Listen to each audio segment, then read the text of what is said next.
कर रहे हैं, अभी उसमें खर्चा कैसे कम करना और प्रोडक्टिविटी कैसे बढ़ानी, वो पहले हम उससे समझे।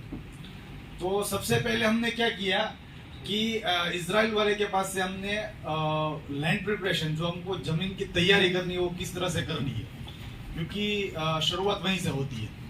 बाद में सॉइल का रिपोर्ट, जो अपनी जमीन है उसमें क्या क्या न्यूट्रिशन, जो हम फर्टिलाइजर खाद डालते हैं वो क्या क्या अवेलेबल है और अभी अपने को क्या डालना है, सबसे पहले वो समझे। बाद में उसको थोड़ा सा कुछ नया कुछ नहीं किया, हम जो किया उसका सिर्फ मेथड चेंज किया। अभी जो हम लगा रहे हैं प्याज देशी सिस्टम से, ये 6 फुट का सरिया बनाने का और उसमें मैन्युअली लगाने का, तो हमने थोड़ा सिस्टम चेंज किया। इरिगेशन जो है हम ड्रिप पे आए, ज्यादातर बहुत से फार्मर करते होंगे ड्रिप पे, लेकिन ये जो मेथड है हमने वो रेस बेड पे, जो पाला सिस्टम, गादी पाला हमारी देसी भाषा में बोलते हैं, वो गादी पाला बना के उसके ऊपर गिन के प्याज के पौधे लगाए। ज्यादातर कोई खेडूत ये प्रैक्टिस नहीं करता है कि उसको पता नहीं होता है कि एक के ऊपर आधार रखता है कि आपने उसमें कितने बीज डाले, जितने बीज डालोगे उतना उत्पादन आएगा। तो सबसे पहले हमने गिनती करके थोड़ा सा वर्कआउट किया, थोड़ा सा मेहनत किया और गिनती करके उसको 1 बीघा के पीछे लगभग 1 लाख सीड, 1 लाख पौधे लगाए। फिर उसको ड्रिप इरिगेशन से पानी दिया, रेस बेड बना के। तो क्या होता है, जब आप फ्लड में पानी देते हो तो वो सूखता जल्दी है, लेकिन जब आप ड्रिप से पानी देते हो तो उसका एफिशिएंसी बढ़ जाता है, उसका जो टाइमिंग है वो बढ़ जाता है। मतलब आप खुले में पानी देते हो तो हफ्ते में कभी कभी 2 बार 3 बार भी देना पड़ता है। उसकी जगह पे हम अगर ड्रिप इरिगेशन का उपयोग करेंगे तो 1 बार पानी देने से दूसरे बार पानी देने में लगभग 15 दिन का अंतर मिनिमम होता है। 15 दिन के बाद सिर्फ 1 ही बार पानी देना, तो वहां पर पानी देने का खर्चा भी कम हो गया। दूसरा, जब हम गिनती करके थोड़ा प्लानिंग करके सीड डालते हैं तो जो प्लांटेशन कॉस्ट है, जो हम लगा रहे हैं उसका जो खर्चा है, जैसे कि हमारा पर बीघा के पीछे 15 से 20 लेबर, 15 से 20 आदमी लगते हैं, उसकी जगह पे मेरे को सिर्फ 8 या 10 लेबर में काम हो गया, तो वहां पर भी हमें फायदा हुआ।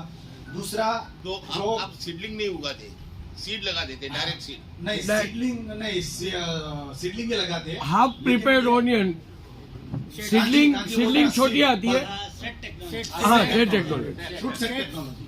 अच्छा, ठीक है। हाँ, तो वो सेट टेक्नोलॉजी से हमने किया है। तो सेट लगाने में जो लेबर लगते हैं वो भी लगभग 30 से 40% कम लगे हमें।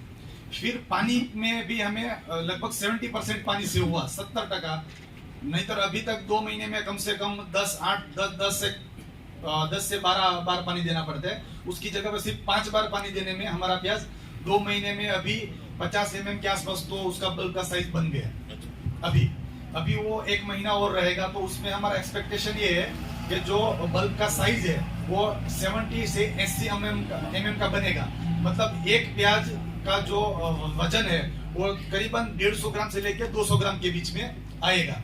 और उसका अगर आप कैलकुलेशन करें तो 1 बीघा में हमने गिन के 1 लाख पौधे लगाए हैं। उसके हिसाब से अगर आप गिनती करेंगे तो जो अभी प्रोडक्शन आ रहा है दूसरे फार्मर को, उससे लगभग 2 से 2.5 गुना प्रोडक्शन होना चाहिए, ये हमारा एक्सपेक्टेशन है।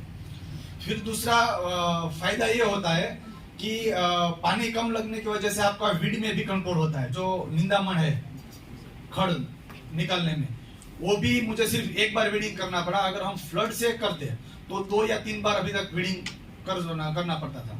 तो अपने को वहां पर 2-3 बेनिफिट हो जाते हैं खर्चे में। मतलब वीडिंग कॉस्ट आपका 50% हो गया, 50%।